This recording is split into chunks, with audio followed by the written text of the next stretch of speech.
Miles de objetos y documentos del ferrocarril y del puerto de Ingeniero White, rescatados por un grupo de ferroviarios durante las privatizaciones de la década del 90, fueron el punto de partida para la conformación, entre 2003 y 2004, de Ferro White Museo Taller. Después de una intensa labor, y gracias a un subsidio de la Fundación Williams, tenemos ahora la posibilidad de presentar, ya casi terminada, la guía online del archivo de Ferro White, una plataforma para acceder a la descripción y consulta de nuestros fondos. Tomando como muestra los documentos llegados al museo desde las oficinas y talleres que funcionaron hasta 1993 en el edificio de la usina inglesa, la del Ferrocarril Sud, nos proponemos plantear cuáles fueron, desde el punto de vista de la archivística, los problemas teóricos y prácticos que se presentaron al intentar organizar el Fondo Ferrocarriles Bahía Blanca en este archivo. La usina inglesa, inaugurada en 1908, aunque aún se la sigue llamando así, cumplió esa función solo durante unos pocos años. A partir de 1932, cuando se puso en marcha la usina que luego se denominaría Usina General San Martín, El Castillo, dejó de funcionar como tal y pasó a cumplir un nuevo y doble rol. La nave este fue convertida en subestación transformadora dependiente del departamento eléctrico del ferrocarril, y en la nave oeste se amplió el taller llamado primero Mecánica Muelles y luego Mecánica White. Ambas secciones funcionaron allí hasta la liquidación de Ferrocarriles Argentinos en 1993. De ese edificio llegó un heterogéneo conjunto de documentos que abarca un lapso de 90 años. Los que están datados entre 1904 y 1948 corresponden a las empresas inglesas, Ferrocarril Buenos Aires al Pacífico, sección Bahía Blanca Noroeste, y Ferrocarril Sud, y los que van del 48 al 93 al Ferrocarril Roca, que perteneció primero a FEA y luego a Ferrocarriles Argentinos. Los del primer periodo se refieren en su mayor parte a actividades portuarias, plantel marítimo, marineros, foguistas, cocineros de las dragas, los remolcadores, el personal de guinches, elevadores, los muelles de Ingeniero White y Puerto Galván. Y los del segundo periodo al taller ferroviario Mecánica White. Estos documentos llegaron a nuestras manos no como el resultado de un proceso de evaluación, selección y transferencia de una institución a otra, sino que fueron rescatados y preservados por un grupo de trabajadores ferroviarios que, como archivistas espontáneos, ya en aquel momento entrevieron el valor que podían tener y llegaron incluso a pensar en la posibilidad de constituir un archivo. En una etapa protoarchivística, al intentar clasificar los documentos y ver de qué manera podían agruparse, se adoptaron sucesivamente y sobre la base de lo que podríamos llamar sentido común, dos criterios. El primero consistió en clasificar los documentos de acuerdo a cada una de las empresas ferroviarias que los habían producido. Inicialmente parecía algo sencillo porque todos los papeles tienen un membrete: Ferrocarril Sud, Buenos Aires al Pacífico, Ferrocarriles Argentinos. Sin embargo, más temprano que tarde, quedó claro que ese criterio no era viable. La empresa Ferrocarril Sud, por ejemplo, siguió usando algunos de los libros de personal que tienen en su membrete Ferrocarril Buenos Aires al Pacífico. La carpeta de fichas de personal de Mecánica White va desde 1946, cuando aún era Ferrocarril Sud, hasta 1956, ya en manos del Ferrocarril Argentino. El segundo intento consistió en adscribir cada documento a una unidad topográfica: Puerto Galván, usina inglesa, elevador central, como si cada una de esas instalaciones hubiera funcionado como una entidad autónoma. Los problemas no tardaron en presentarse, porque, por ejemplo, en un único libro de inventario encontramos el detalle de toda la maquinaria instalada no solamente en la usina inglesa, sino también en cada uno de los elevadores, en los muelles, tanto en Ingeniero White como en Puerto Galván. Lo mismo sucede con el libro de personal. En el libro Guinches y Elevadores del Buenos Aires al Pacífico encontramos, por ejemplo, el nombre de Miguel Síquez, un austríaco. Primero como peón en el elevador en Puerto Galván, luego como foguista en una draga, luego nuevamente como peón en el elevador y nuevamente en la bomba Cangrejo, hasta el año 1929, cuando ya todo pertenecía al Ferrocarril Sud.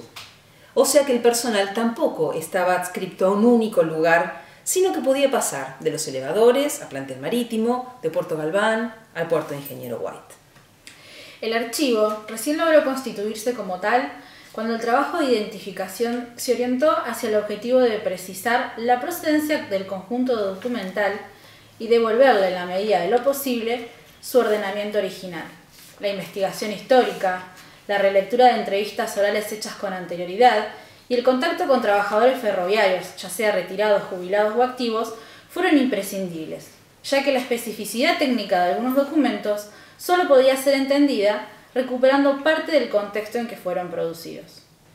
Recién pudimos ubicar intelectualmente la documentación cuando logramos tener en claro la operatoria de las empresas ferroviarias, cuando comprendimos que cada una de sus áreas de funcionamiento persistieron a pesar de los cambios de empresa, y que cada uno de esos departamentos tenía incumbencias en dependencias que no necesariamente estaban en un lugar físico.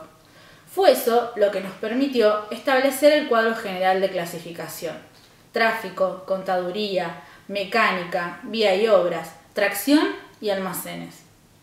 En los documentos provenientes del edificio de la usina encontramos un denominador común. Todos corresponden al departamento de mecánica, ya sea del Buenos Aires al Pacífico, del Ferrocarril Sud o del Ferrocarril General Roca.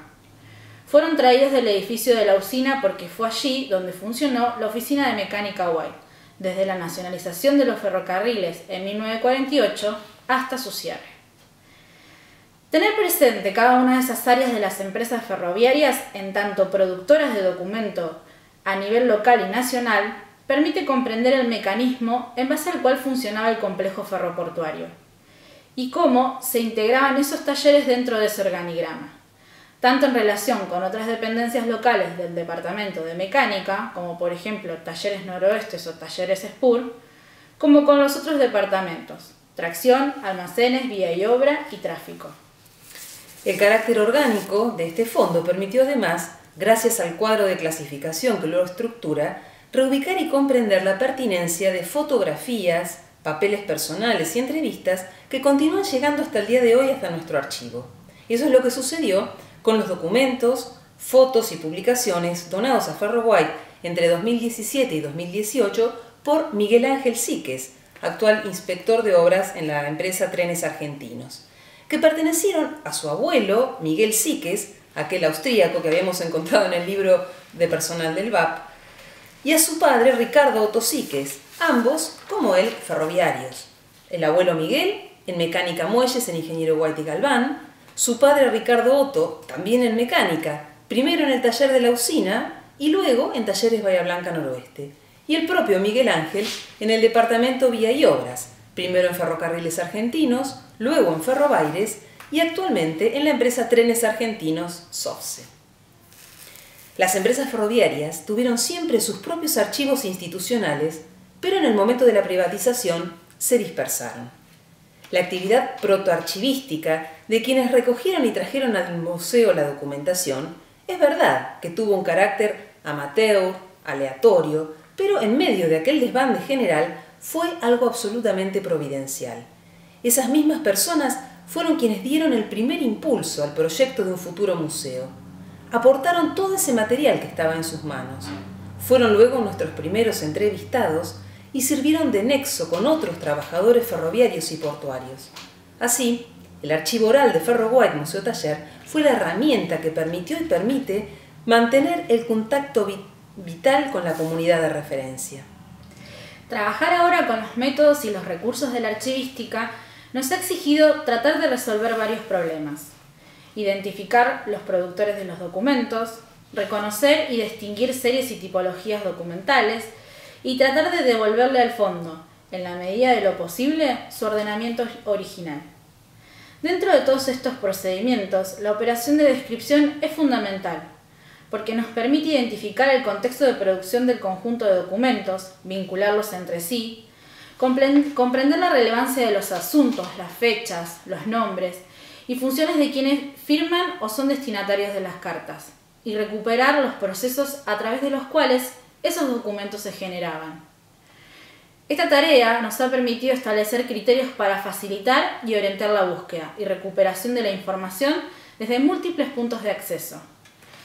Por eso trabajamos con la confección de los cuadros de clasificación, que permiten tener un panorama del conjunto del fondo, en función de las instituciones de las cuales proceden los documentos.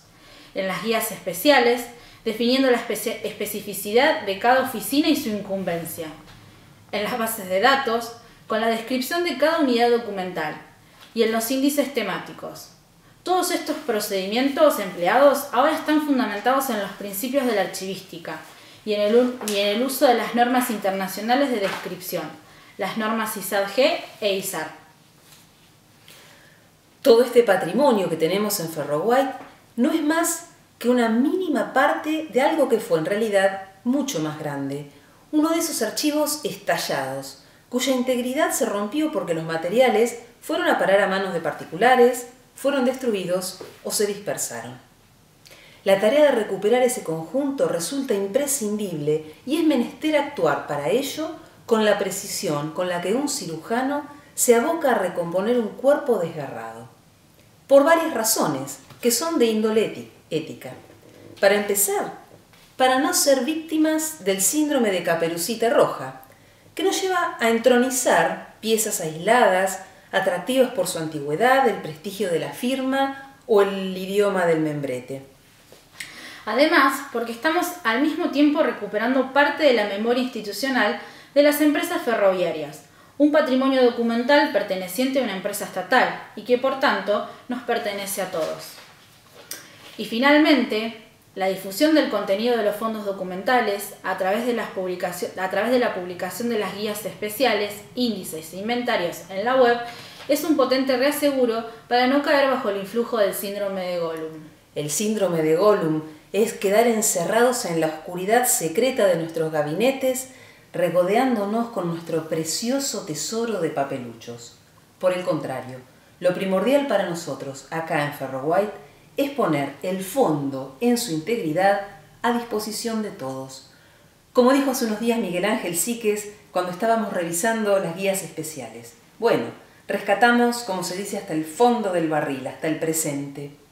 Porque es para el presente y para quienes vienen después que queremos preservar y darle vida a este archivo.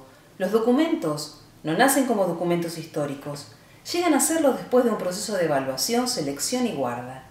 En el archivo, ese pasado que solemos asociar a la linealidad sucesiva de un relato, va encontrando la forma de una suerte de mapa que ordena en la geografía apretada de unos cuantos estantes los rastros de la historia que nos trajo hasta esta encrucijada de muelles y rieles.